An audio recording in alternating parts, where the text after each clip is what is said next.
This holiday TV movie season, Comedy Central's got an original holiday TV movie, complete with a hunky lumberjack Lean back against my broad chest. and a businessy businesswoman trying to take over a quaint family business. I'm here to buy the inn. Over my dead reindeer. From the festive minds of Gasteyer and Rachel Dratch comes the most holiday TV movieest holiday TV movie of the holiday TV movie season. A Clusterfunk Christmas premieres December 4th at 7. All right, you guys, I could not stop giggling throughout this film. Was A Clusterfunk Christmas just as fun to make as it is to say? Oh yeah, definitely, hands down. Yeah. All the way around. Yes, affirmative. Over here too. Two Cheyenne. enthusiastic thumbs up. Thumbs up all the way around. Great. Yeah. All right. But I'm glad that it was fun for you to say. That makes me happy. Yeah, of course. A Clusterfunk Christmas? That's so much fun to say. It's a mouthful. I love it. How often did you guys actually stick to the script? A lot, actually. Go ahead. No, that was it. I was just saying exactly that, just the entire time. We set out to really make a perfect parody, and so the structure was actually incredibly important, and in some ways the very kind of these guys were both so incredible, as was Bella Lavelle, in terms of just delivering everything with such earnestness. In some ways, the more sincerely we played it, the kind of higher the comedy stakes. So actually, people really did stick to the script. I mean, you know, there were plenty of funny improvisations as well, but the way these holiday traditional Christmas movies build is done in such a specific way, and there's such a blueprint, so we really wanted to nail that. And also, you don't really need to improvise if the words on the page are funny and make sense for the characters, and it's not going to get better than it is on the page. So I was talking to Bella this morning about this very thing. Somebody asked us about that, and there was no need. But what was great was when Anna and Rachel would go at it. They've been friends for decades, and they have this thing, and sometimes we would just stand back and they'd be behind, and it was so brilliant and so fun to watch. But yeah, no, we stuck to the script. We also didn't spend as much time writing our parts, so we had to fix them on set. That's great. On that note, Cheyenne, your character was part of a lot of those funny moments where the film almost made fun of that classic holiday structure, anything from the background music being acknowledged, to breaking the fourth wall, to acknowledging the montages. What did you think of those additions? Well, I think what I love about this film is that Rachel and Anna have created, you know, something that stands alone as a piece by itself, but also just really lovingly sends up these holiday films that play really from now every day until Christmas. So about 2.5 years ago, Rachel texted me about this film, and I said I would do anything to make it happen based solely on the title and the description.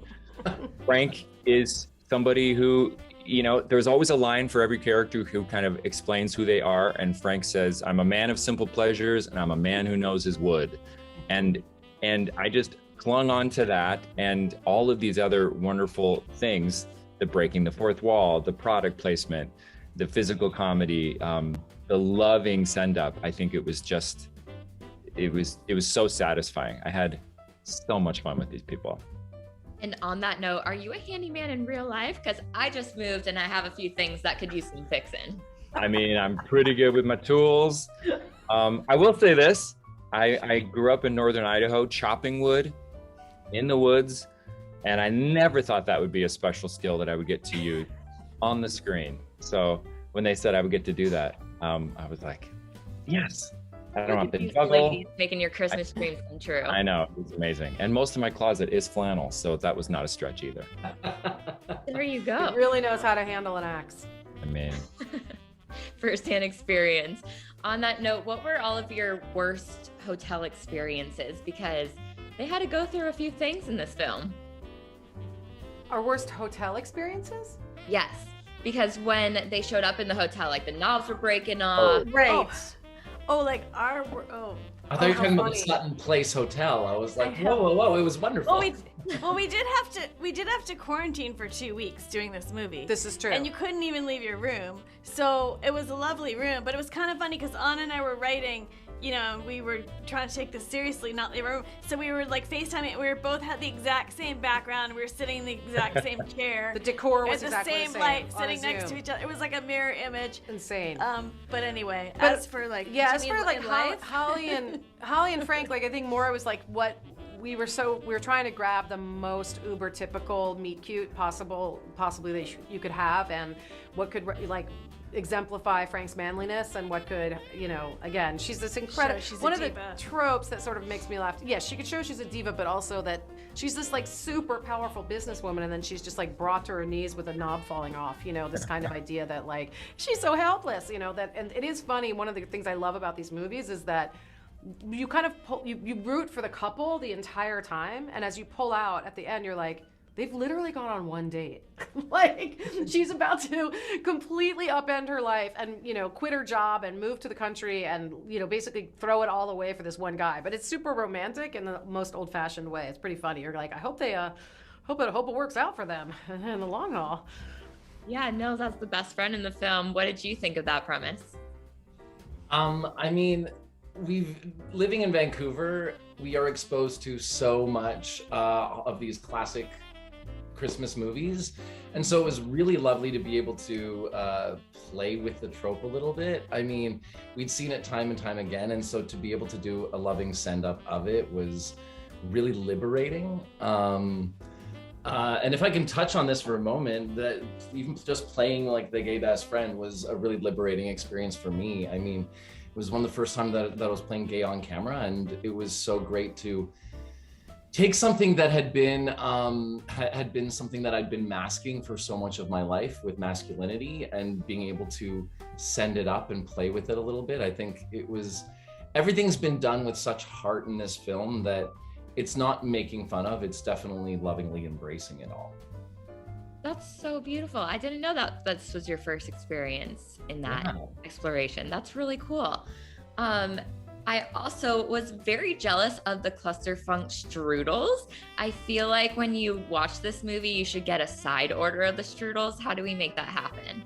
I have to tell you, it was fantastic. It was really good. was- You know, sometimes that stuff, like, it looks good, and then you take a bite, you're like, this is the strudels that they provided. It was outrageously tasty. Top-notch strudels. Top notch, yeah, top notch. Are you guys just rubbing it in? Do you have the recipe? No, sorry, we but- should share the recipe. That's a very good idea. That is a good It's idea. actually was supplied from a fantastic traditional bakery in Vancouver where we shot. So it was fun. Like, we literally, it was like when you get married and you have the wedding cake tasting. Like, there was a strudel tasting, and we had to like look at the different ones and figure out which ones would photograph, and even all the little artistic choices, like how much powdered sugar, and, you know, should there be a strudel filter, and, you know, This is obviously, what producing is all about. guys. So we learned. Yes, we did. So, Yeah. It's the hard work. I love that. This is the hard work. Do either of you have any famous holiday traditions that you cook or bake every year?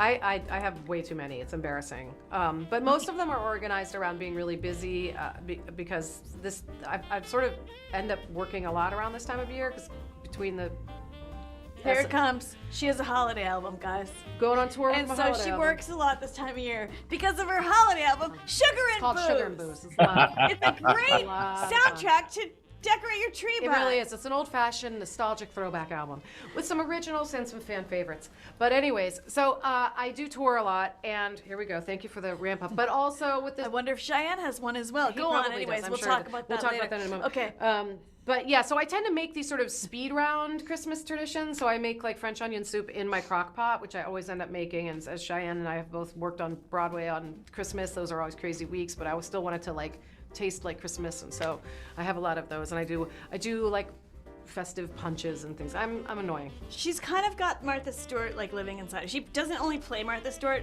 she has like embodies her a little I bit have too. a little bit of that in me. She is a little Debbie Downer. We all I have a do. little I have bit some of Debbie everybody. Downer. Yeah, But I don't really have many holiday traditions. But Because they're so wasteful. It's all about consumerism now these days anyway. So what does the holidays look like in your house? In my house, I like to go to other people's houses. Anna, Other people do it a lot better than I do. What about you fellas? Your holiday? Festive fare? Well, I find that my family, we're Norwegian, and I feel sometimes like we invented Christmas, and it's Feast really... of the 19 Fishes. Yeah, what was that? Feast of the 19 Fishes. Is that? Yeah, I mean, like we start our mornings off with 3 different kinds of herring. So we'll have like curried, cherried, and pickled herring. A lot of fish dishes for breakfast. We don't know why. And then for dinner we have pinnekjøtt and kansekake, which is a salted lamb dish, and then the kansekake is like a tiered cake that we eat. Wow. As you do with cakes. Amazing. It does. Yeah, so we've got a lot of embarrassingly long-winded things that take months to make, and I also make chocolates, which everybody in the cast ended up getting actually. Incredible chocolatier. So I also do that for my friends and family, is I make chocolates for people. This is so cool. Where's all of our invites? I know. We're just all sitting here like, ooh. What about you, Cheyenne? What does the holidays look like in your home? Well, my husband is Jewish, so we celebrate all of them, and so we have Hanukkah, and then we have Christmas. And I grew up in a very religious family where there was no Santa, it was all about the baby Jesus and all that. So I've decided to, for my kids, really just give them an array of all of the different religious experiences and holiday traditions. So there's so much food. My husband's an amazing chef and cook, and we eat way too much food, and it's amazing. So yeah, I'm really looking. I have 5-year-old twins, and so I look at every holiday, really every experience, but every holiday, since that's what we're talking about, through their eyes. And so as soon as Thanksgiving's over, we are down to get our tree. I pop on my holiday music. A little something like Sugar and Booze, maybe, by Anna Gasteyer. Yes, you picked the words right. I don't know. It's funny that you should say that. Well, now I know the 3 houses that I'm going to. I've got Canada, LA, and New York, and I've got some wonderful food at each house. Honestly, that is what's so great, like you said, the sense of tradition, and that is what I hope people take from the movie. Is it is, as these guys have said, a loving send-up or spoof or whatever. We really set out to kind of celebrate the kind of cheesy TV holiday genre at the same time as having a really good time with it, because it's about tradition, and it's about optimism and hope and all those things, wishes coming true, which is what people want to feel around the holidays, right? And a lot of laughs. And consumerism and waste. Philadelphia cream cheese. Don't forget. Philadelphia cream cheese. And Philadelphia cream cheese and sponsors. That's really wonderful what the holidays sponsors. are to me. Really all of the Kraft family of brands. The Kraft family of fine food. On that note, since you guys are such wonderful lyricists, you guys changed the soundtrack and the lyrics to a lot of the classic holiday tracks. How did those come about? Because that came out of the fact that you can't use a lot of real songs. Yeah, we looked for a lot of the sort of traditional tropes that people do use, because these movies are often done on a budget and they're done quickly, and no one can ever afford the rights to real Christmas music because it's quite expensive. So lots of sound alikes. Lots of sound alikes. So we decided to take a crack at, if you can't afford Mariah Carey, you have Shania Gary, and instead of All I Want for Christmas Is You, we'd have All I'll Have for Christmas Is Fruit. And it's a great message because it's about eating healthily through the holidays as well, which we really appreciated. And then we recorded actually 2 more. One didn't make it into the movie, but we recorded Jangle Ball Shake. Jangle Ball Shake instead of Jingle Bell Rock. Opens the movie, and then we actually recorded Walking Among a Christmas Wreath by Kendra B, as opposed to Rocking Around the Christmas Tree by Brenda Lee. Yeah, so we just had fun with that. We had fun with all the little little Easter eggy things that happen in all these movies. There are a lot of, if you are a Hallmark or Lifetime fan, you're gonna recognize a lot of the games that we play, and if you're not, that's fine too. It's a Christmas movie. Yeah, it's still fun, and these are all genius lyrics, by the way. I just wanted to. Oh, thank you.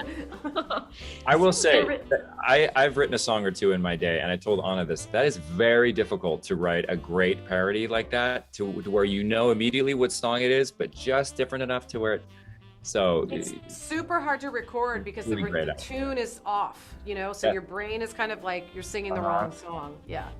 Yeah. I didn't even think about that. Job. It was fun though. Extra props to you. So with all the time that you guys all spent on set together, as well as now that we all know each other's family traditions during the holidays, what would you each get each other if you were each other's Secret Santa? Snow globe. Snow globe. Good answer. Snow globe. Snow globe. Our director has a very strong Australian accent, and Cheyenne actually mastered it. But there was My snog globe. My snog globe. My snog globe. I can't do it. Here, I'm over trying there. to learn how to do. Secret Santa? Jeez, I don't know. I would definitely give Cheyenne some kind of gift of service because he's such a compassionate human being, and he does care for other people really deeply. I mean, even though it's like a very like a simple kind of earnest guy, there's so much kindness that just emanates from him. So I would give him a little, I don't know, some free hugs, a coupon for hugs. except it kept for COVID. I wouldn't want to give him COVID. So I would want to give him some kind of some service that would make his life a little better. Oh, thank you, Anna. Without making him have to be on. And Rachel, I would give, she's so cute. Last year I gave her a light up Hanukkah sweater from Target. Was a good one. That was a good one. Because that always brings fun to a I gotta party. remember to trot that out this holiday season. She's such a cute person. You just want to give her cute things. She evokes gift giving. Wow. I gave you that little snuggy blanket for the hotel. Oh yeah. Yeah. She's good at gifts. I'm not that good at it, but she's a cute What about person. for Nils? Nils, oh man, he's got such good taste. I feel like I would want to give him, I feel like he would utilize anything of lovely, like he's the type you want to think of like the Paul Smith umbrella or the like, the, you know what I mean? Just some little like, just little accoutrement that says, yeah, I've got this. Ooh, I'll take the Obviously umbrella. something culinary could also be good. Something handy for travel. He travels a lot. Oh, thanks, Anna. You're so thoughtful. I guess I just give you all Amazon gift cards. Really bringing home the magic. Really bringing home the magic. Maybe Starbucks cards. Let me think hard on this. Starbucks cards. For Cheyenne, I'd give an Amazon gift card. For Nils, oh God, let's see. He likes Amazon gift card. And for Anna, well, let's see. She really loves Christmas, so an Amazon gift card. And then would you give all of your former SNL castmates Amazon gift cards, or would you switch it up a little bit? I'm just for them? joking. Actually, McDonald Land gift I certificates. try to give real gifts. I just can't think of any right here. She's on the really spot. good at it. SNL castmates. I don't know. I'm not good at this. Like, You're not I'm good not at good at improvising. And comedy answers. I'm not good at that. I'm surprised by that. You guys are genius at I'm that. just on the spot. I'm gonna think of great gifts for you Right, all when we're done. right when this is over. Yeah. Perfect. I'm glad I inspired that. What do you hope that people will take away from a Clusterfunk Christmas this year after the whole 2 years that we had in the global pandemic? I mean, honestly, we just hope people find it funny and get a lot of laughs out of it. We tried to make it chock full of laughs, Yeah. so we hope that it's just kind of like a fun. It's for people thought. who love Hallmark and people who love Hallmark and people who love to hate Hallmark. Honestly, I know the title's sort of silly, but there isn't a swear word in it. It's wholesome. There's one earnest kiss at the end. It's along the form. It's all in good fun, and it's deeply, deeply Christmassy. There's Christmas in every frame, as mentioned. I love that. I think it's the perfect movie that everybody needs to watch this season, especially to just get off of this pandemic funk and laugh a little bit and embrace people who are close to you. Yeah, and we didn't even say this yet, but the reality is too, like we've kind of reached peak Christmas movie. Like there are millions of them at this point. It feels like this form has exploded, and I'm super excited because to my knowledge, it's the first parody. And I feel like we haven't seen that Scream or that Airplane yet to this genre, and it's a beloved genre. So hopefully it'll be a nice crossover for people. Absolutely. Well, thank you guys so much for your time today. I really appreciate it, and happy holidays. Thank you. You too.